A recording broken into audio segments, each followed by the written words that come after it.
Hello. Okay, y'all, I'm pumped about this Zoom because it's not like any that we've really done before and something that we really haven't dived into. I'm not going to talk much because I really want um, the girls tonight that are going to share, I really want it to be focused on them. But we're going to talk about the power of having an accountability partner. And they're going to kind of dive into some different parts of that as far as like what kind of accountability partner, what that can look like for you. And again, I don't want to give anything away. Like I really want them to kind of share. So Katie Lou and Lindsay Rosenhagen have actually become accountability partners maybe a couple weeks ago. And so they are going to share tonight really what's been working for them and why they think it's working. And we're going to give you guys the opportunity tonight, if after you listen through this, if this is something that you want, if you feel like this is something that's going to help your business grow, then we're going to send you actually a survey that you can fill out so that we can help pair you with an accountability partner. And that'll kind of it'll make more sense once we kind of go through the discussion tonight. But I also want you to hear that if it's not something that you need, if you feel like that you're not in a season where you're going to commit to having an accountability partner, also don't feel like you need to submit the survey just because. Again, I'll just let them talk and then we'll kind of wrap up at the end too, if anything else that I feel like I want to add in. But Katie's going to talk first, so I will let her unmute and talk to you guys. Hello. This is so weird. I don't know why I'm nervous. It's just different, but I'm pumped about it. Yeah.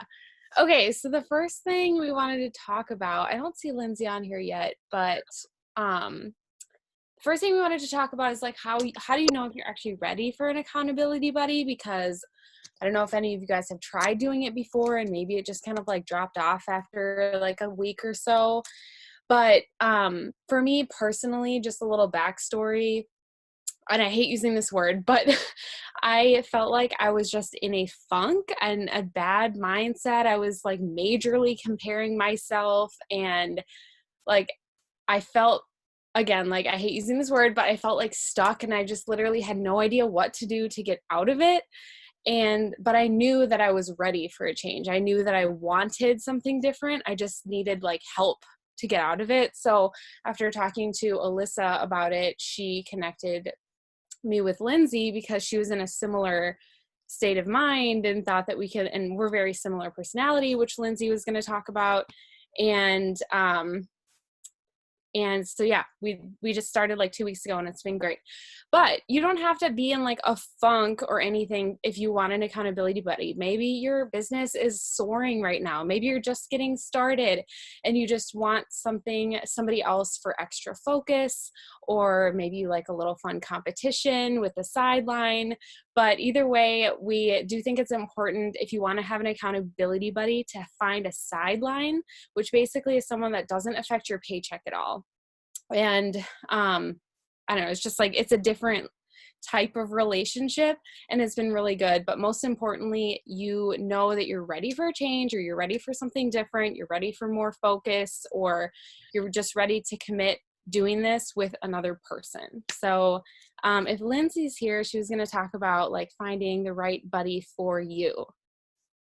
I'm here. Sorry. I had to go run and find a book that I was going to talk about. Okay. Yes, I'm so excited about this because it has been a total game changer. So I've been in the business for over 5 years. I've done accountability partners before. They've never worked. Not a one. I mean, it's like for 3 days, yay, and then we're done. This is the first one that has stuck and that has, again, we haven't been doing it for very long, but I love it and we're not going to stop for a while. So it's working. My enrollments are through the roof right now. And everything has changed because we found the right person for us. So I'm going to go on a rant about something that a lot of you have heard me talk about, and I could talk about for an hour, but I won't, I promise. I'm only going to do a little bit of it. But Katie and I are very different. We're different color personalities. She's a yellow, I'm a red. We're very different people, but we say we're exactly the same. And that's because we're the same Enneagram number. We're both 9s. And that's how we're like, oh, this will work, you know, because we do different things. So if you don't know what the Enneagram is, it's not a personality thing. That's what the color thing is. That's what Myers-Briggs and DISC and all that. Those are personality things. What the Enneagram does, it doesn't tell you what you do and what you do in a given situation. It tells you why that you do the things you do. So people could be the same number and or be different numbers, do the same action, but their motivation behind the action is completely different. And that's what the Enneagram tells you. It's the biggest growth tool I have ever had in my life. Since I've discovered it, I have grown so much as a person, y'all. I got my therapist into it, and now she uses it because she's a couples therapist too. And she's like, it's been amazing for them. And I just really encourage you guys to figure out your number. Alyssa, I think I sent you the information. There is, it's called Your Enneagram Coach. She's on Instagram. It's a couple, but they have a test in their bio that I love. They come at it from a gospel point of view, which I also love. Thanks, Kirsten. And so they have a test in their bio that I recommend you take if you don't know your number, or if you are unsure of your number, take it. Then once you have your results, it's going to give you 2 to 3 of your top choices. Now that doesn't mean you're a 6-wing 2 or a 7-wing 5. Those are impossible. You can't be those things. It just means that those are the 3 that you tested top for. So then you're going to go to the EnneagramInstitute.org, which we'll also throw in the chat. And you're going to read about those 3 types, because you can't just figure it out from one test. You have to read about it. I mean, I remember at Green Carpet, I was telling Jess about it, and she's like, oh, I'm a this, or maybe I'm a this. And it took her reading through both types to be like, no, I'm an 8. Like, you don't necessarily know. You have to read about it. And then if you really want to dive in a little bit more, your Enneagram coach also has a podcast, and they already have quick little 30-minute podcasts about each individual type if you want to jump on yours and kind of learn about your own. I will say it's been huge in my friendships. It's been huge in my family. It's been huge with my boyfriend. He took it voluntarily, thank God. And so it's been great for us. And I'm going to read really quick, because I could go into each one just to give you an idea. Dave Hollis, he has a book out. It's his first book, Rachel Hollis's husband. I was so excited about it because Rachel Hollis is a 3. I am not. Our brains work differently. So while I loved her book, I was like, we're like different humans. Her husband is a 9. I loved his book. I related to it so much. And he talks about it in here, about how it helped his marriage. Him and Rachel do the Enneagram and are big believers in it. And I'm just going to read the 9 types. It's like a little bit of each one. It won't take me very long, just so you can kind of get an idea of what it looks like. So there's 1 is the perfectionist, those who are principle-based, responsible, and idealize goodness in all things. Type 2 is the giver, people who are self-sacrificing, genuinely kind, and incredibly nurturing.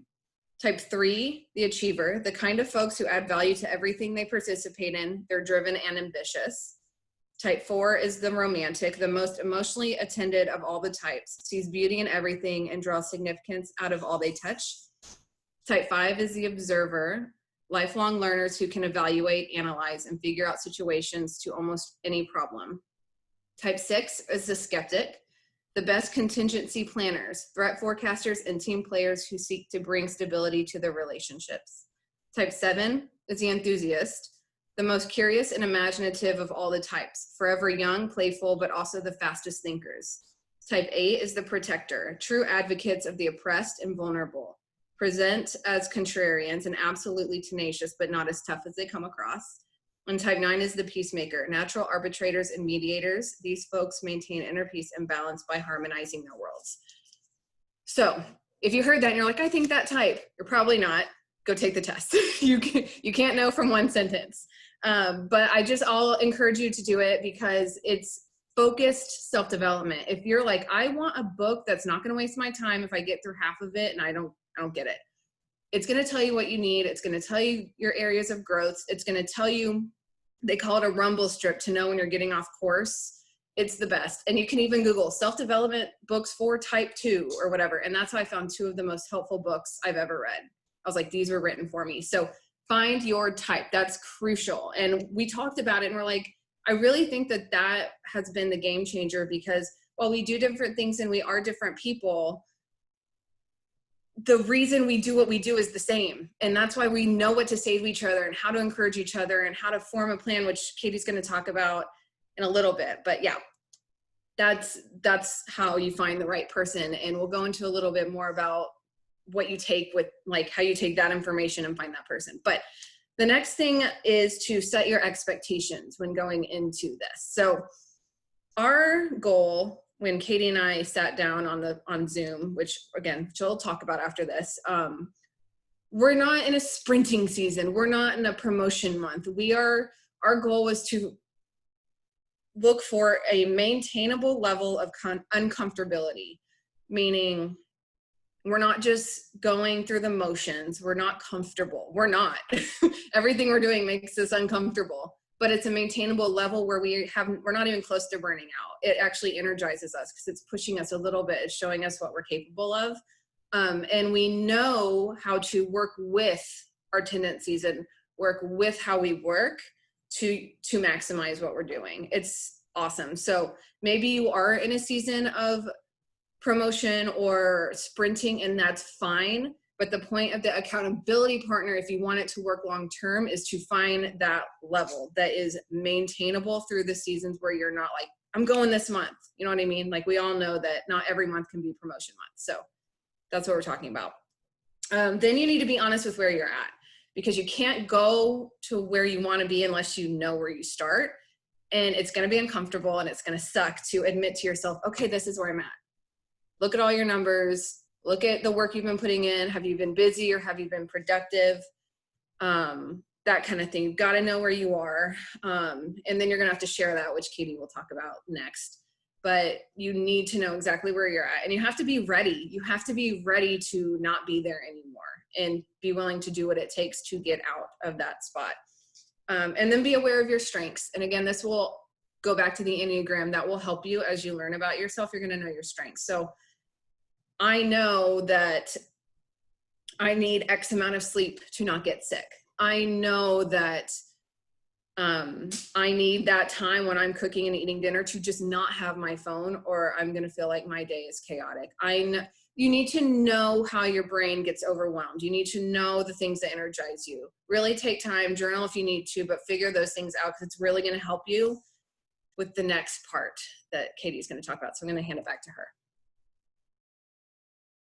Okay, so the first thing that we did that was super helpful, so definitely recommend doing this if you find an accountability buddy and you're wanting to do that, is we got on Zoom and for like an hour or less and just like started first. Okay, we finished with making a plan of how we're going to move forward, but we started by just laying it all out there. Like, I know a lot of people say like, no negativity ever, but I know for myself, if I continue to push things down, there will be a moment that I explode and all of a sudden I'm crying all the time and I don't know why. And it's because I've been shoving things down. And that can be anything.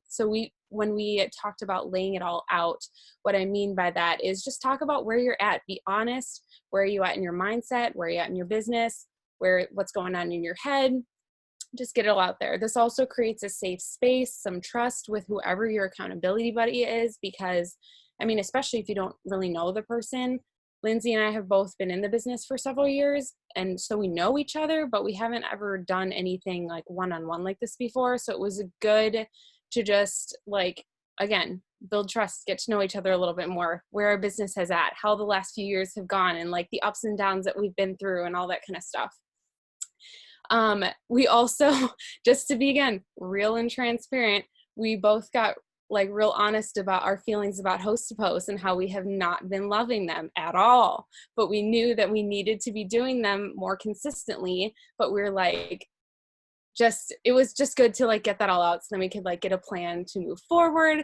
And it's been all really positive. And the first few days of forcing ourselves to do some things that we didn't want to do, but knew that it's part of the business. And you're not always going to love everything that you do, no matter what type of job that you're in. It was a little bit trudging through the mud at first, but now after the first few days, we have really gotten into a rhythm of things.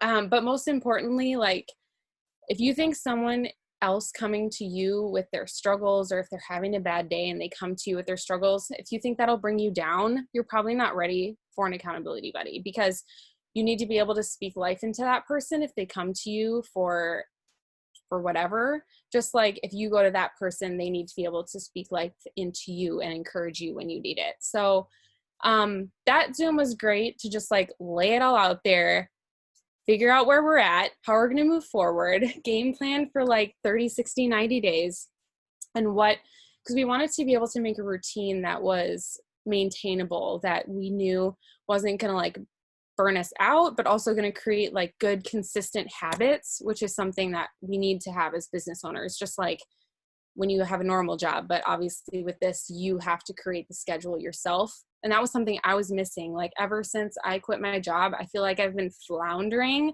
all over the place because I'm like, I have too much time, and like I just was busying myself more than being productive. And so getting back into like creating a schedule has been so helpful. And I know we've talked about this before. I've told myself I was going to do it a million times, but having like an accountability buddy like this that really worked has been amazing. So for our routine, or for your routine, whatever you want to do, not one size is going to fit all. Every partnership is going to look different, obviously, depending on your life, your personality, your schedule, all that stuff. But for us, we both discovered that we need slow mornings. So I know there's a lot of people that jump on Zoom in bright and early and just hit the ground running, jump into a power hour right away. And if that's something that works for you and you like doing that, then you need to find someone else who's like that. But for us, it's like the types of personalities that we have, and it's part of being a 9 too, our energy gets zapped very quickly. And so jumping into a power hour right in the morning just like wasn't going to work for us. It just wasn't going to work. So we're getting up at 6:30, which is still earlier than we both had been getting up before. So we're not like wasting any of our day by having a slow morning. But we get up at 6:30, we get on Zoom, we don't talk or anything because we're both like kind of dead to the world still. And we just each have our own like Jesus time to start the day. So I usually watch a sermon, I take notes, I journal, I do affirmations, I pray, all that stuff. Lindsay, I think she usually does a Bible study or a devotional of some sort, and then we'll read a self-development book if she has time. And with going back to like our energy kind of getting snapped really quickly, we've also found that we're the type of people that need extra self-development. So we also do something else for self-development throughout the day, and we will voice message each other our aha moments from whatever we listened or did that day. Because again, we know our energy gets zapped super quickly, so we need to be filling our cups more consistently throughout the day. So that's been really good. That's like one of the things I think that has helped me the most, is being super consistent with that extra self-development and like starting my day, having a morning routine that starts my day with Jesus and praying and like getting ready, just my mind ready for the day and in a good spot, and really prioritizing that, because I'm not skipping out on self-development. Because whenever I've been in a bad spot, that's the first thing I noticed that has kind of slipped away, is some of the self-development. So that's been amazing. I'm going to add to that for the morning. Like, it's been helpful for me because I hate mornings. I hate them. I don't like getting out of bed. And so there was like a month before we started this that I had my alarm set early, and I was just like, I'm not doing it. I'm going back to bed, like every single day for a month. And then we started doing this, and every time, like, because I'm the only one. If I'm not there, she's going to know. Like, it's going to be so obvious. So it really does hold me accountable to get up. And that's why your video has to be on. It doesn't matter how bad you look. It doesn't matter if you've got shadows under your eyes. We look rugged. We have the video on because you need that accountability. And like whenever there's group power hours, again, if you can hold yourself to that, that's awesome. But I need that one-on-one morning so she knows if I'm not there and I will be missed, and she can call me out. So that's been a game. As tired as I am when I get up, I feel so much better about my day because of it. It's been amazing. Yes. Okay. So then The next thing that we have done together is we get in a power hour at least once a day.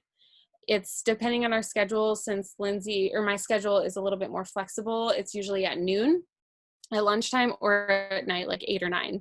And we'll at least do one power hour. If we're on a roll, if we both have time, we'll stay on together. And it's been really helpful to do the one-on-one power hours as well, just because we can stop and ask questions. And sometimes there's only been a few times where we've gotten a little distracted with chatting, but most of the time we're very good. And we like answer questions very similarly too, because we talk very similarly. So it's just been helpful to have someone else that's like similar to chat about if we're like, oh my gosh, this person just said this, what do I say?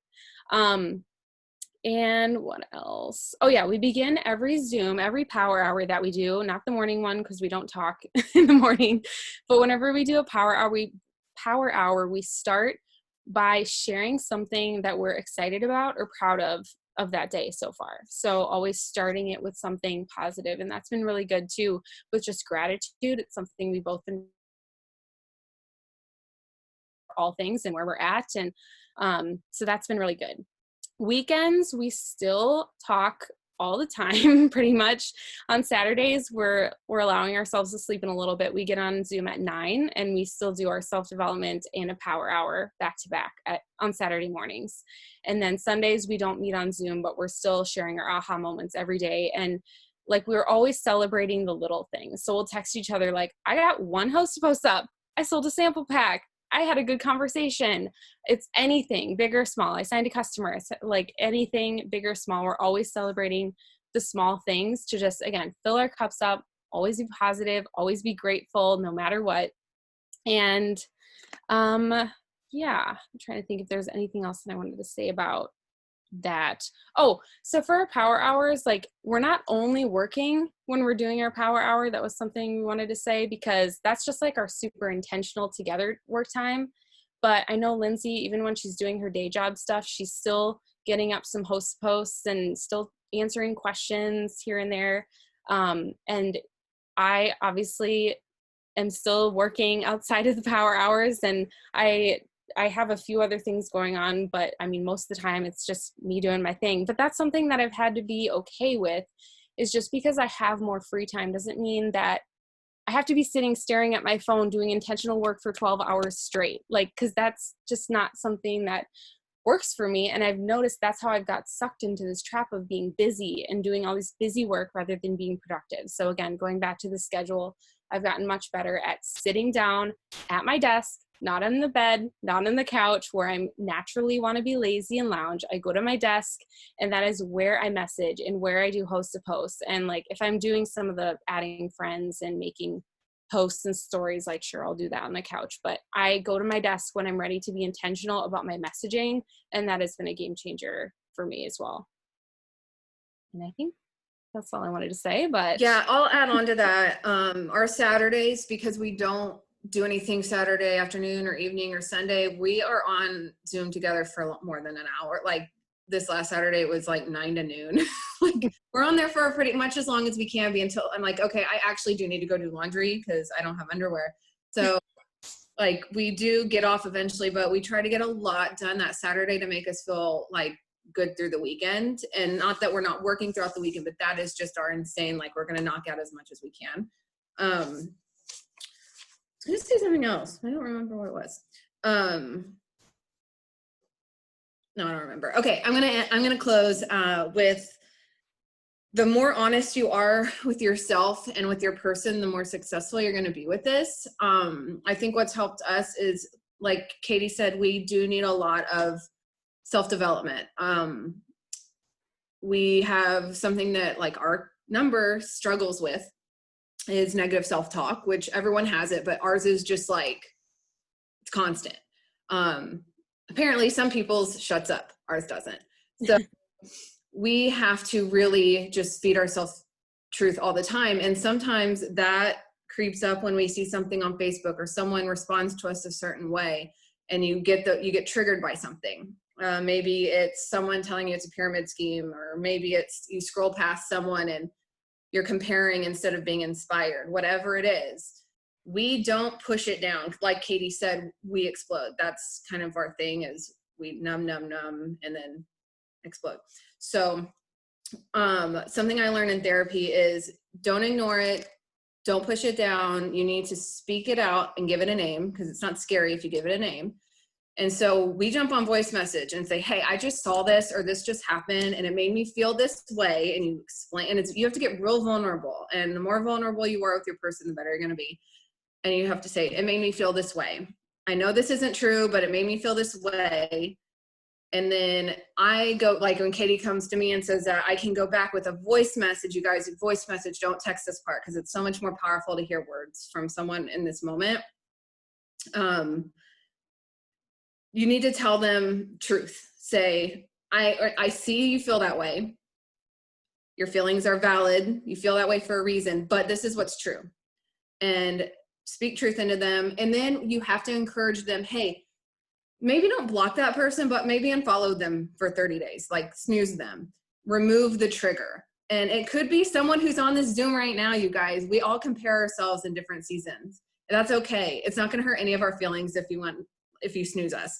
I had to do that. I've had to do that for years, for different people in different seasons. If you unfriend me, my feelings might be hurt. You can snooze me though. I'll snooze you. No, just snooze. Or like it will, like if I get something now, I think like a couple days ago, I got a nasty response and we were on Zoom and I was like, oh, I just got this. And Katie's like, don't even waste your time. Like it just validated me to just like move on.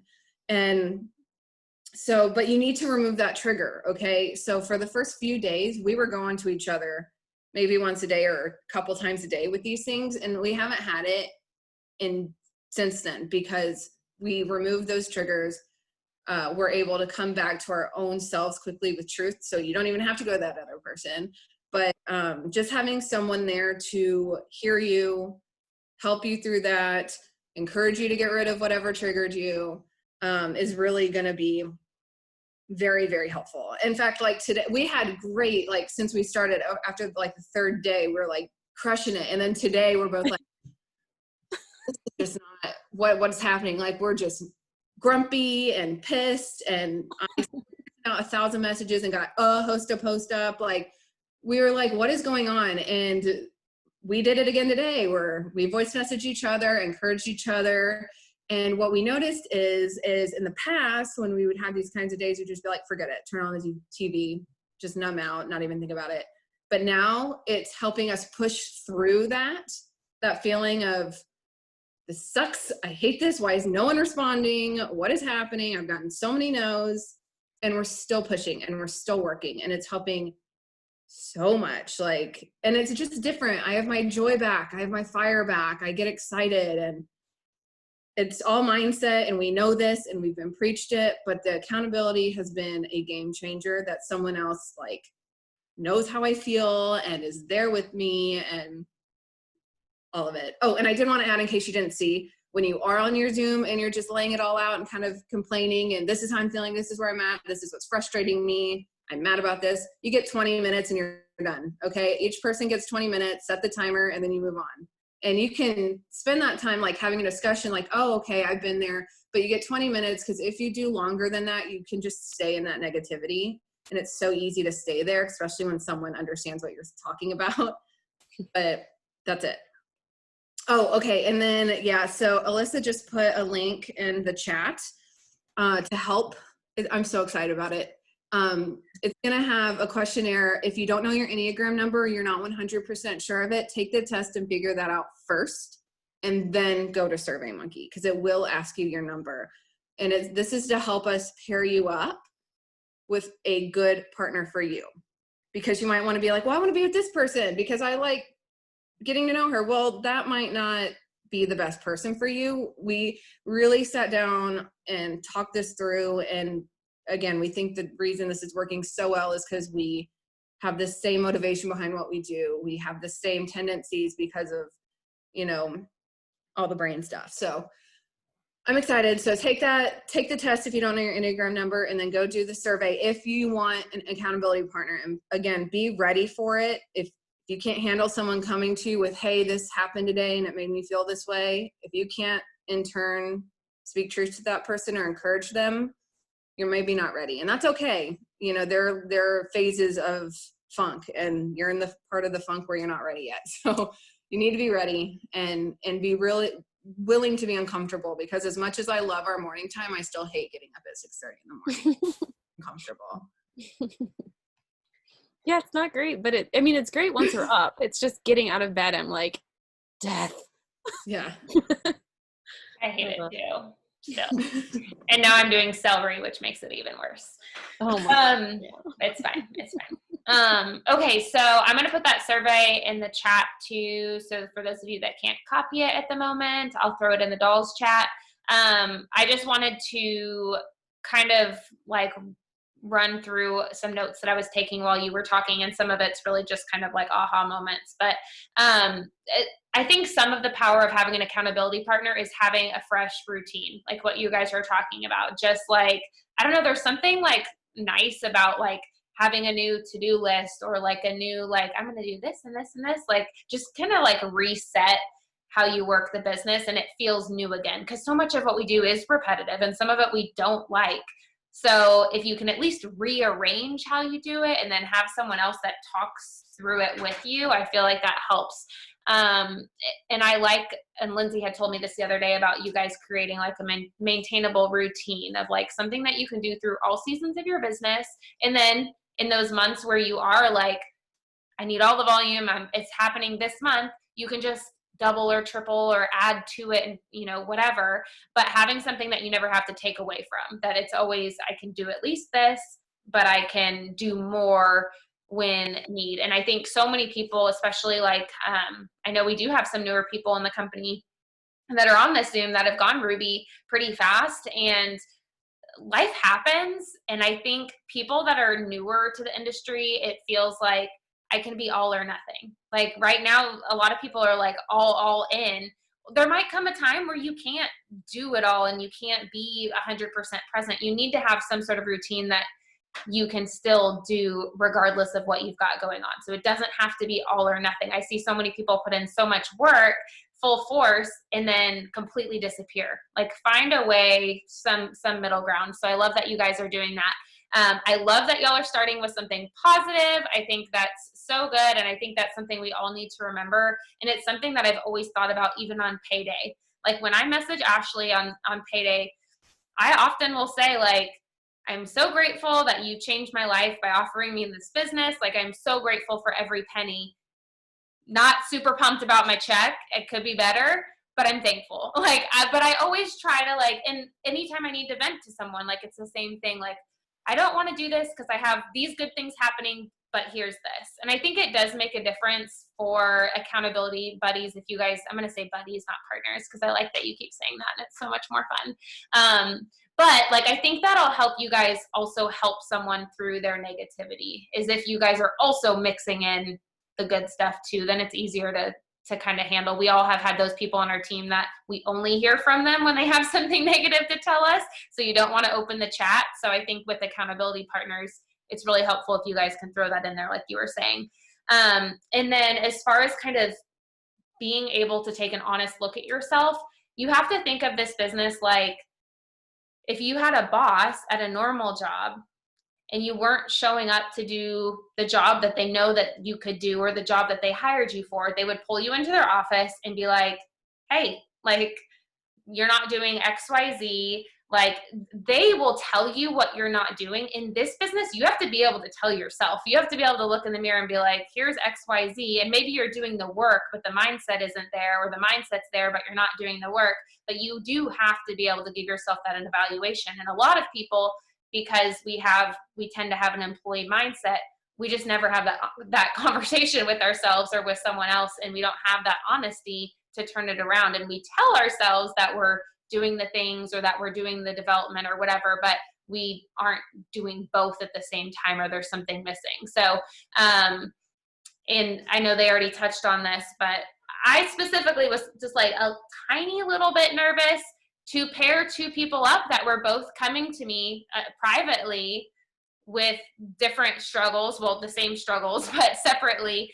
And I told both of them, like, here's the deal. If you guys like want, you can be accountability partners. I know that like you guys have both been in for a while. I wasn't worried about like anything like that, but I was nervous because I know that accountability partners that are both maybe trying to like get their head in the game, that if they do it the wrong way, you take each other down instead of lift each other up. And so, I mean, they did that. They had their conversation of like, here's all the things, put it out on the table. I think that's super important. And then how do we fix it? And then all of that stuff is, you know, swept away for a while, and things will reoccur and you'll talk about them. But for the most part, you won't have this repeating cycle of conversations of things that you've already discussed and put a plan in place to fix. So, and then one last thing I wanted to say about y'all's maintainable routine and what you're doing and having the power hours and things that you guys are able to do on a daily basis, like not waking up early to work since that's not your thing. I feel like for everyone on here, when you find that routine or that accountability partner or those power hours that work for you, or power 30s or power 3 hours, whatever they are, you'll be a more confident recruiter when it comes to signing new distributors. You will talk to new distributors differently because you really will feel more confident that they can build this business on a very part-time basis. Like, I think I went through a huge phase of what Katie's talking about, of like, then you have all this time and then you feel busy all day long and you're like, how did I do this when I had a full-time job? Like, nobody has time to do what I'm doing right now. And now, like, for me doing, you know, host to post or having a power hour, I have that confidence again that I'm like, I can sign up a distributor that can go diamond in 3 months and she can do it on a part-time basis. Like, I'm starting to believe that again. And there was like a phase of my business where I'm like, they can't do all the things. Like, there's not enough hours in the day and I'm stressing. And so finding some sort of routine that you can like go to bed at night and be like, I did my work, because our phone is our office. And so it can feel like all day long that you're attached to your office. But I'm the same way. Like, I sit at my desk or I sit in my living room at my table with my laptop. I usually turn my Zoom on and that's my like office hours. That's like what Katie was saying. That's when I'm intentional with my time. When I'm on the couch or whatever, that's just kind of like reactive work or stories or things that are less income producing. So I loved all the tips that you shared. Those were kind of the notes that I took, just because y'all are awesome and thanks for sharing. And I wanted to have all the goodness. So I did record this for everyone so that you guys can come back and watch. I will share all of the quizzes and all of the links and stuff in the dolls chat so that you guys have them. Thank you, Katie. Thank you, Lindsay. I appreciate you guys sharing and diving through all of that. You're my Enneagram queen. Do not ask me questions about it. I'm still learning, but you can message Lindsay and ask her for help, and I'm sure she'll send you a link or a book that you can go to so that you guys don't have to blow up her phone. But I really do appreciate it, and that's it. Love you guys. Thanks for getting on.